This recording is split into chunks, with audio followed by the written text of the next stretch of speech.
No way. Darren Fieldman? Is that you? I see you still have the same jogging pants from high school. What has it been, 9 years?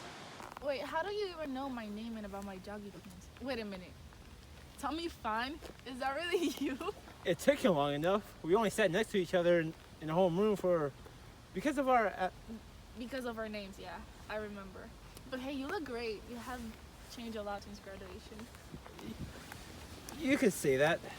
After Kayla broke up with me last year, I decided to work on staying fit and healthy. Hence why I'm out running on December. Also because I need to work off of last week's turkey belly.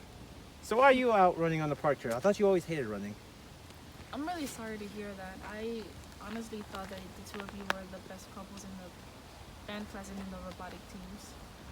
I don't know, So Roger and I, we settled out our divorce, and while we were married like 3 months after, I was just sitting in the couch just eating ice cream, and then I got tired of it, so I just came here to clear my mind and be better for myself. That sucks. I really thought you guys were high school sweethearts. I guess it looks like we're in the same boat, huh? Mm-hmm. Oh, hey, look. There's a little bench over there. Why don't we take a seat and catch up a little bit? Sure, that sounds great.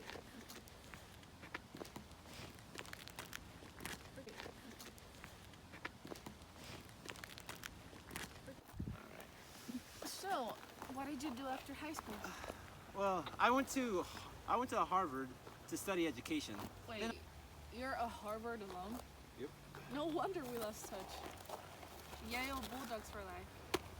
I've never seen you, like I never saw you in the games playing your old tuba. Did you quit or something? Yeah, once I got into college, I realized that my mom wasn't going to be there for me to pass me my inhaler and make me practice tuba 2 hours a night.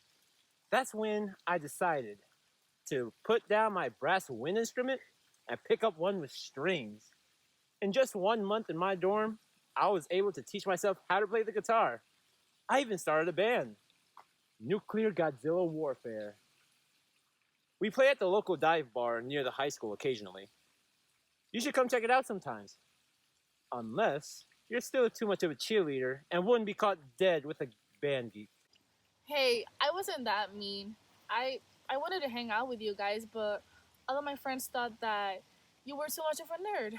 Oh no, I didn't mean it like that. No. It's okay. It's Chicago. Okay. You guys are just living up to those movie cliches. Yeah.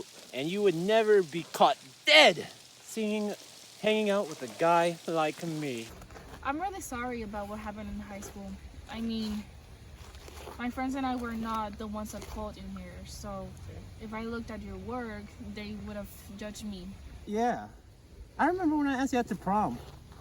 They wouldn't talk to me for a week because they thought I was too cool for them. Mm-hmm. Wouldn't let me play video games with them for weeks. Wow, I didn't realize that. I could not imagine what would happen if I actually said yes. Yeah, I bet one of them would have had a nosebleed or a heart attack. In the end, they were just jealous because I got to sit next to a cheerleader for almost every year in high school. On a different note, what does this nerdy guitar player do for a living? Fair point. After I got my master's degree, I decided to start working at Northwest Middle School and start teaching 7th grade English. Let me tell you, I've been enjoying it so far. And I tell you, it's worth it to wake up 7 o'clock in the morning and driving 30 minutes to educate their young minds. Oh, really? That is so sweet. Is that true? Hell no. Those spoiled little brats aren't even worth the amount of money I'm earning. One day, I spilled coffee all over my lap, and apparently my screams of pain were hilarious to them. So from then on, little Shane tries to sneak up on me during our 5-minute class break to spill my coffee on me.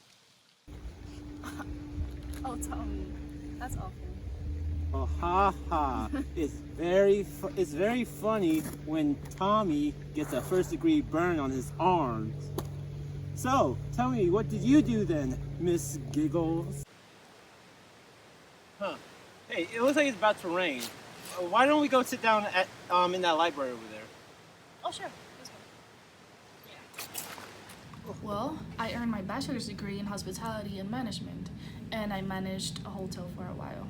Although after 2 years, I realized that I was not actually meant for that job, because it didn't feel like a passion for mine. So now, on most days, I am a waitress down at a restaurant on State Street. However, my real money maker, and this is kind of embarrassing to tell you, have you ever heard of those 1 minute blind date matchmaking events going on down at the local rec center?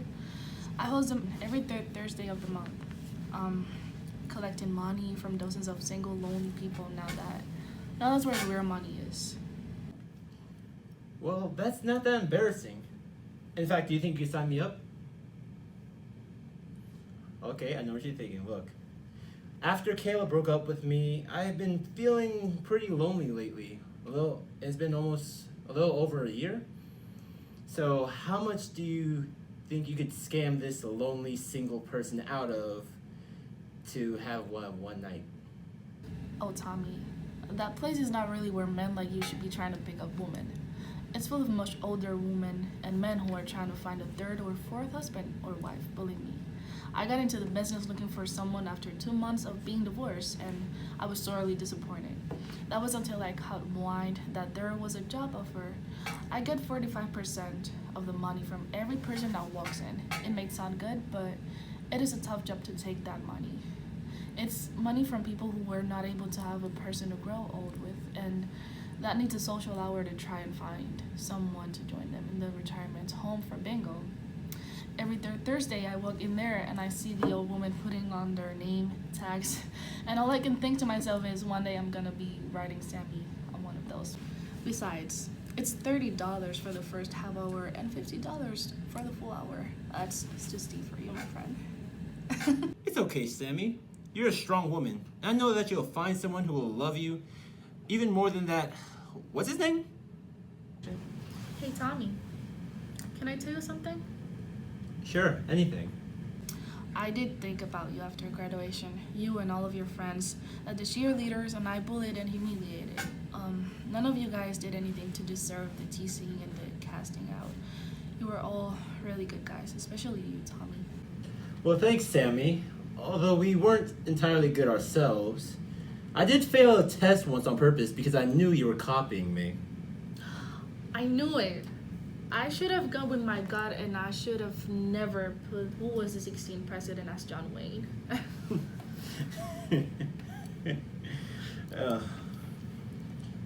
Hey, Sammy, can I tell you something? Sure. What's wrong? What's on your mind? I know this may sound, you may already know this because I asked you out to prom once, but I did have a big crush on you back then in high school. To be honest, I didn't realize you actually liked me. Oh, really? Well, now this is embarrassing. Now, will you excuse me while I go back to the park to jump in that lake? No, stay here. It's fine. Well, I guess it's my turn to confess. I liked you too. You always were fine, Tommy. I never said anything to you because it was a real skater boy situation. To the other girls, it was bad for my reputation to even be sitting with you. Huh? I didn't know you felt that way about me. Well, I have to admit, the dorky, kind-hearted, gamey, nice guys have always been my type. I only ever went out with dogs as a cover to get invited to parties. I also think it is safe to say that they still are my type. Well, I guess that's just my luck then. Hey, Sammy, Yeah, Tommy? would you go to the prom with me? Yes, I will. I mean, I guess you don't have to go to the rec center speed dating night after all. I guess not.